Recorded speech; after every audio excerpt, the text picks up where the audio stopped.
ফের স্থগিত হয়ে গেল বহু চর্চিত মামলার রায়দান।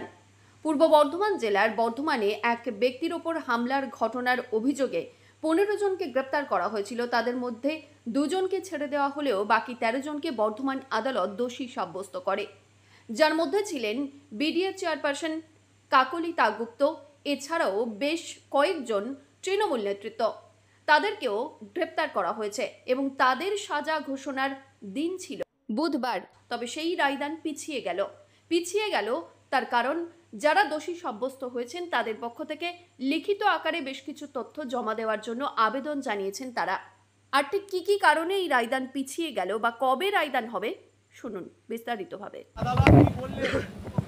আজকে আদালতে জাজমেন্ট দেবার বা সাজা দেবার কথা ঘোষণা করা হয়েছিল গতকালের পরিপ্রেক্ষিতে। আজকে সেটা গতকাল 4 জন আসেনি, অনুপস্থিত ছিল আসামিরা, সেই জন্য আজকে দিন করা হয়েছিল তাদেরকে সাজা দেওয়ার জন্য।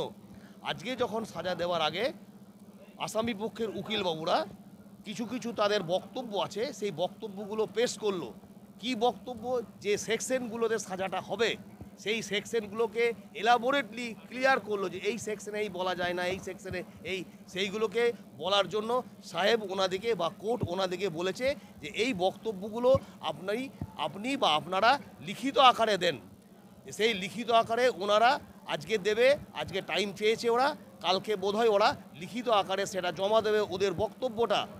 এটা হয়েছে।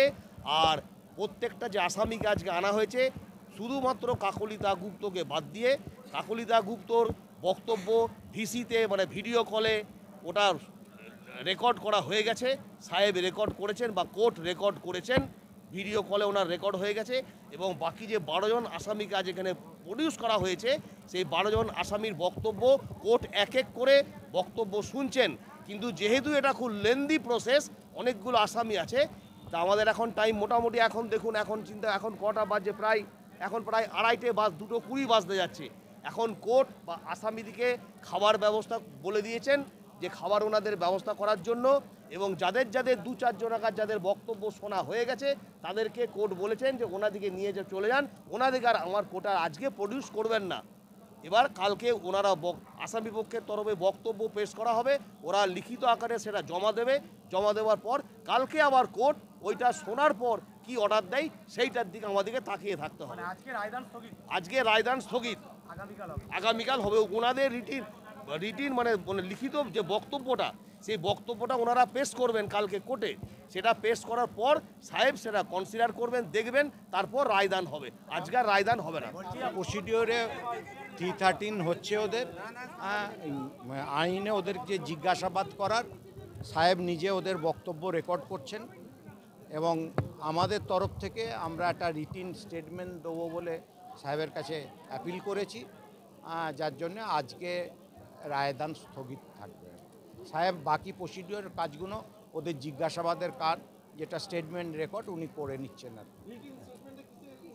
উনি যারা আসামি অভিযুক্ত তাদের প্রত্যেকের বক্তব্য উনি রেকর্ড করবেন। এখানে আছে 12 জন প্রেজেন্ট আছেন আর একজন ভার্চুয়ালে কাকুলি গুপ্ত। আবেদন কি জানানো হবে, মানে সাজা কম করা বা এরকম কিছু? না, সেটা তো আমরা অলরেডি করেছি। আমরা যাতে সাজাটা মিনিমাম সাজা দেওয়া যায় তার জন্য সাহেবের কাছে আমরা আবেদন করেছি। আমরা ওগুলো আইনের ব্যাখ্যা দিয়ে আমরা বলেছি কেন এটা গিভিয়াস হার্ট হতে গেলে যেগুলো দরকার সেইগুলো এই কেসের ক্ষেত্রে আসছে না, যদিও সবটাই সাহেবের ডিসক্রিশনারি পাওয়ার। এবারে ওনারকে আমাদের বক্তব্য আমাদের পেয়ার ওনার কাছে করেছি, ডিসিশন উনি নেবেন কি করবেন না করবেন, সম্পূর্ণ ওনার ডিসক্রিশনারি পাওয়ার।